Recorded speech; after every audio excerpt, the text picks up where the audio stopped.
né, inexorável. Ô, Júlio, tem a ver com aquela tática alemã que era Blitz, como que chamava? A Blitzkrieg. É. É. Bom, a Blitzkrieg simplesmente ela prescreve o uso de tanques em massa para se romper formas de resistência inimiga, linhas de defesa inimiga, bloqueios inimigos no caminho para os seus objetivos, né? E dessa forma manter a retaguarda do inimigo em constante confusão. Então você consegue fazer avanços muito grandes, né? Bastante profundos, se essa tática ela for bem aplicada, ou se ela puder ser bem aplicada. Eu colocaria assim que esses princípios de Blitzkrieg, claro que foram revisados e expandidos ao longo desses últimos 80 anos, mas a base deles continua sendo válida, né? Ninguém mais voltou a usar tanque como auxílio de infantaria, como acompanhamento de infantaria. Sempre o tanque está na frente. Claro que a infantaria tem que seguir próximo, daí os veículos blindados de transporte de tropa, mas o problema da ação russa na Ucrânia em fevereiro de 2022 foram duas. Eu divido assim em duas grandes razões.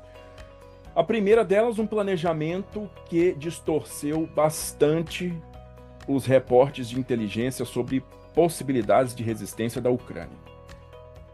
Realmente eles pensavam que seria um passeio no parquinho, né? Eles pensavam que seria o cakewalk, que no linguajar dos Estados Unidos dizem que é cakewalk, né? Você simplesmente entrar e tudo vai cair. Mais ou menos como foi com a Geórgia em 2008, né?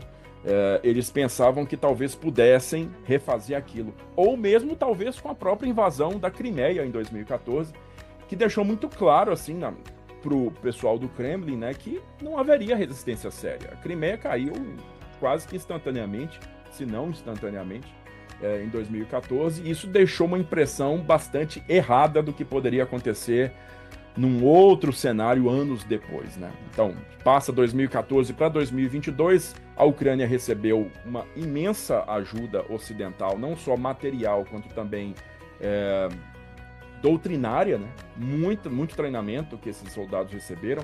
Então, houve uma mudança muito grande de pensamento militar na cadeia de comando ucraniana. Tá? Aqueles oficiais todos que eram egressos ainda de escolas militares soviéticas, eles começaram a pensar de outra forma. Então, isso se demonstrou, né, seu peso em ouro nos dias que se seguiram a invasão ali. O segundo ponto, né, porque o primeiro ponto que eu vou resumir aqui para quem não entendeu certinho o que eu falei, foi uma falha de inteligência, tá? Falha de inteligência nos mais altos níveis lá em Moscou. Tá? Talvez intencionalmente, porque os mais próximos do Putin hoje podem ser pessoas que simplesmente não tenham coragem de dizer o que ele não quer ouvir, né? Ou pode ser simplesmente um erro de coleta e interpretação de inteligência. Mas vamos para o segundo ponto aqui. O segundo ponto foi a própria realidade da aplicação daquilo que é pensado no campo de batalha. O exército russo não dispõe de uma logística muito robusta para operações muito longas, né, com uma linha de suprimentos muito longa. Inclusive, linhas de suprimento que não deviam ser assim tão longas se demonstraram bastante problemáticas já nos primeiros dias de invasão. O que eu quero dizer por isso, gente? Estou traduzindo em português aqui agora. As vanguardas, os primeiros elementos dessas colunas blindadas, né, rapidamente começaram a ficar sem combustível, sem comida, sem material qualquer, e começaram a se arrastar, né? Isso não fosse o suficiente, os ucranianos estavam armados com o que existe de mais moderno do mundo em artilharia antitanque, tá? Que não é mais aquele canhão antitanque que a gente pode pensar, mas os mísseis, né, de ombro, né, os lançadores de granada propelida por foguete, RPG, lançados de ombro, né? Tem os Gustav, né? Acho que é King Gustav, suecos, tem os Javelin, que são norte-americanos, tem um inglês também, tem o próprio míssil antitanque ucraniano também, que apesar de uma geração tecnológica abaixo dos ocidentais, também se provou muito útil, né? O Stugna P, lembrei do nome aqui agora. Então isso aí causou um desastre, causou uma hecatombe para as vanguardas blindadas russas naqueles primeiros dias e essencialmente paralisou o avanço deles. Existem vídeos, tá? Vídeos da ação desses sistemas antitanque contra tanques russos, de uma única coluna, sendo destruído veículo atrás de veículo atrás de veículo. Então, é uma realidade inegável. O planejamento foi por água abaixo rapidamente, né? Depois desse primeiro período, dessa primeira fase aí, no qual o planejamento inicial foi frustrado, se tem que repensar a estratégia maior, né? Nossa nova fase, essa segunda fase, viu que, os planejadores em Moscou, viram que a logística não suportava tantas frentes de ataque. Dessa maneira, eles evacuaram tanto a frente de Irpin, se não me engano, a frente de Kharkiv e também aquela frente que fica lá em cima, em Kiev, tá? Então, os ucranianos passaram, né, a enfrentar os russos somente ali na bacia do Donetsk mesmo, né? E foi muito mais concentrado. A gente viu isso em 2023, no verão de 2023, né, que foi muito mais concentrada a ação russa naquela área. E aí a gente teve a conquista, né, das cidades importantes lá, como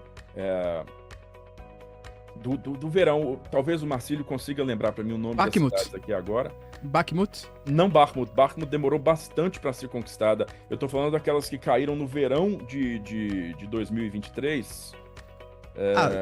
Não, bom. no verão de 2022, creio que foi. Mariupol, Zaporizhia, depois foi pra Kherson. Essas aí foram da ofensiva inicial. Mariupol foi da ofensiva inicial, Zaporizhia também. São aquelas lá no meio, tipo Liman, Irpin. Não, Irpin não. Liman, perto de Liman tinha uma outra. Sloviansk, Kramatorsk. Sloviansk. Eu tenho certeza que o pessoal do chat aí sabe exatamente a cidade que eu tô querendo mencionar aqui, mas eu não tô lembrado agora. Ela tem um nome parecido com o nome do Oblast, da região ali. O Léo daqui a pouco veio aí pra gente, se o pessoal tá mas falando. Essa grande ofensiva russa de verão, ela foi resultado de um uso intenso de artilharia autopropulsada. O que eu quero dizer por isso? Não é segredo para ninguém, não é segredo para quem estuda o progresso das Forças Armadas Soviéticas e também russas pós-Guerra Fria, que a artilharia é a grande rainha das armas para a Rússia, né? No imaginário da Rússia, a artilharia é a grande rainha das armas.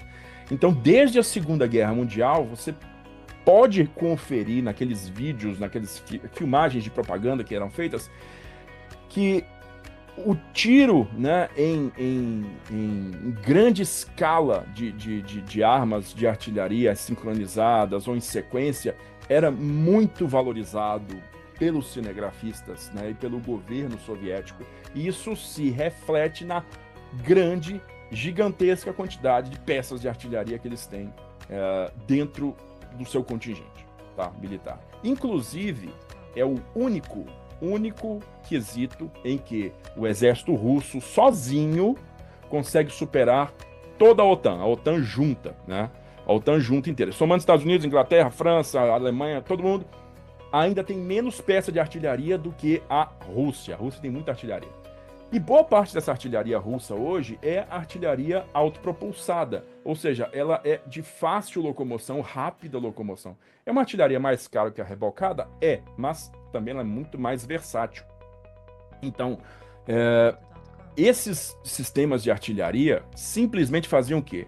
Uma grande chuva de projéteis, uma grande chuva de petardo de artilharia, fazendo com que as cidades virem grandes escombros, né, a céu aberto, e depois a infantaria avança em cima desses escombros.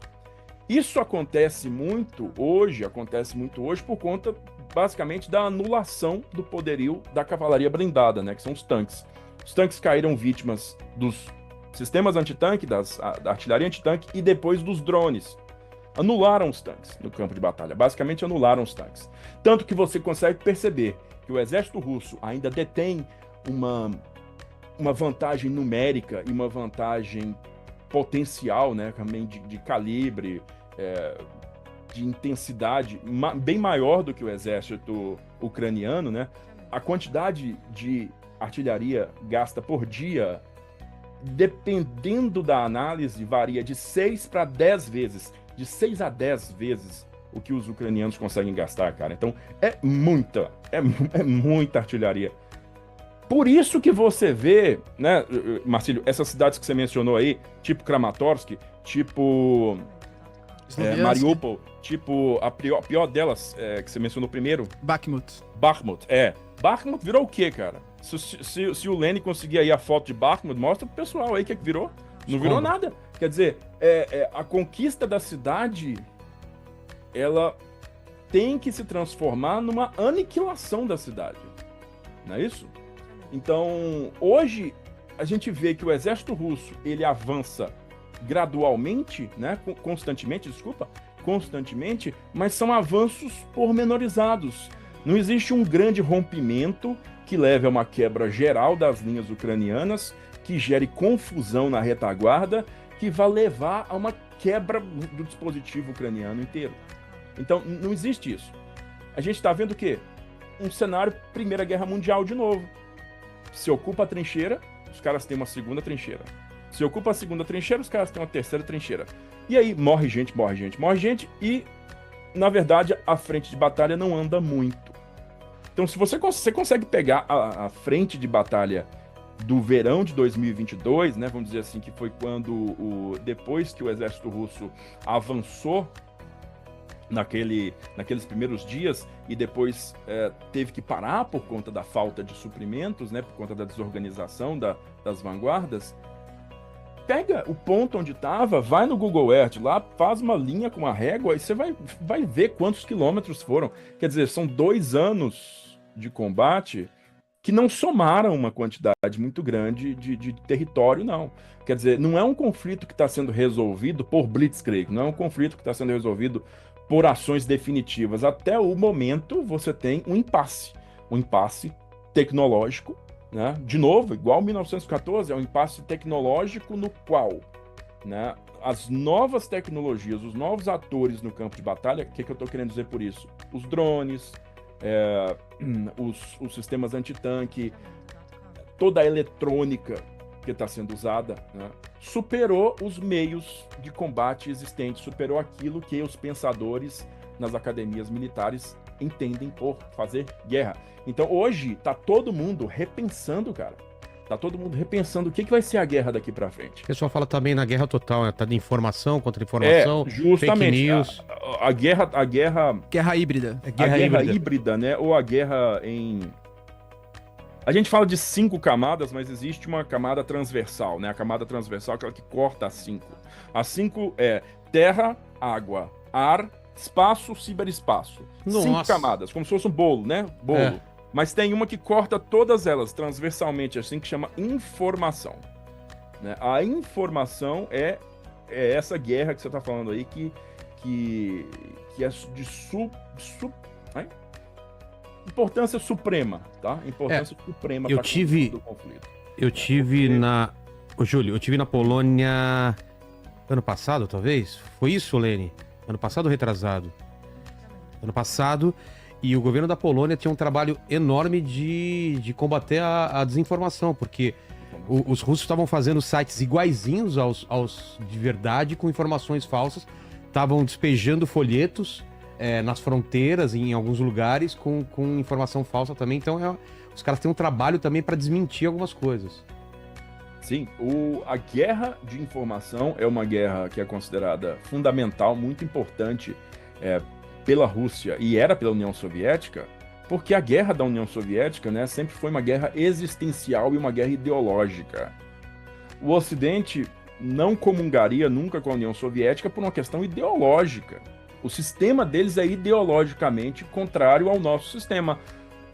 Então era isso que era pensado. Então você tem que ter um sistema de inteligência muito, muito, muito robusto, muito hipertrofiado, justamente para poder entrar, né? Conseguir penetrar nessas instâncias todas, grupos, associações de pessoas, grupos votantes, eleitores de diversos países, porque, né, sendo os países ocidentais majoritariamente democracias eletivas, né? Então você tem uma circulação ali de líderes por eleição muito grande. E o humor político do país muda conforme os representantes eleitos. Então se mira muito nessas camadas de eleitores, né? As camadas individuais ali que eles vão separando para poder entender o comportamento e a possibilidade de mudança de ponto de vista dessas pessoas. Então, cara, tem muita coisa sendo feita, como eu sempre comento, né? Tem muita coisa sendo feita que nós só vamos saber daqui a anos ou décadas, que estão sendo feitas neste momento, enquanto a gente está gravando isso aqui, né? Enquanto a gente está falando justamente isso aqui. Então, nós não detemos o conhecimento de todos os fatos, longe disso. E, assim, eu sempre digo que, para entender melhor o que pode acontecer, o que está acontecendo, você tem que entender o que aconteceu no passado. A análise que eu posso fazer, né, é baseada no histórico desses países, no histórico das relações entre esses países, e a gente pode, né, claro, Marcílio, pode me interromper a qualquer momento aqui, o que você quiser falar, tá? Sem problema, já tem muito tempo que eu tô falando aqui, então... Eu vou passar a bola pro Marcílio e fica aí, Júlio. Eu tô te vendo aqui na tela. Se você levantar a mão, eu sei que você quer participar ou simplesmente chama a gente, tá? Ou eu vou no banheiro também. Tá bom, vai lá. Vamos combinar um sinal, boa. Marcílio, você falou dessa... Cara, eu achei muito estranho o que o Biden fez. Você consegue tentar antever ou imaginar por que ele fez isso? Na hora, minutos antes de sair da sala, ele ia apagar a luz? Por que é pra deixar um recado pro Trump? É pra fazer alguma coisa que ele não consiga reverter? O que você acha? Acho que primeiro é um ponto ideológico, né? Acho que os democratas, ideologicamente falando, tanto que, por exemplo, nesse momento a gente tá tendo uma articulação, porque assim, os republicanos tiveram uma vitória avassaladora nos Estados Unidos. Em governadores. Maior do que se esperava, inclusive, né? Colégio eleitoral, número de votos, deputados, senadores, os governadores também são de maioria republicana. Então, na minha concepção, os democratas agora eles estão tentando, no apagar das luzes, tentar manter algum tipo de dispositivo que obrigue o Trump a continuar negociando com os ucranianos. Tanto que, por exemplo, o parlamento hoje americano, que tem mais pouco tempo aí até o recesso, né? Que está nos últimos momentos ainda de uma Câmara que tem grande representação democrata, está querendo articular leis para, além dos 6 bilhões que ainda faltam para esse ano financiar a Ucrânia, conseguir fazer com que os Estados Unidos continuem financiando